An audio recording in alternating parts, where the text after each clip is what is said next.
Out in the dark, but not because of the dark, because it senses that someone is inside. Now it gone.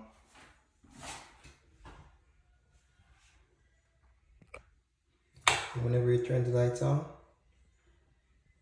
it's gone also.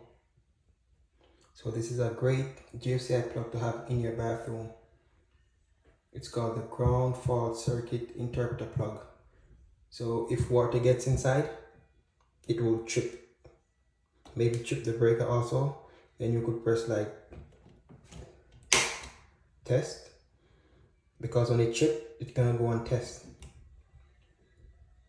And then you're gonna press reset.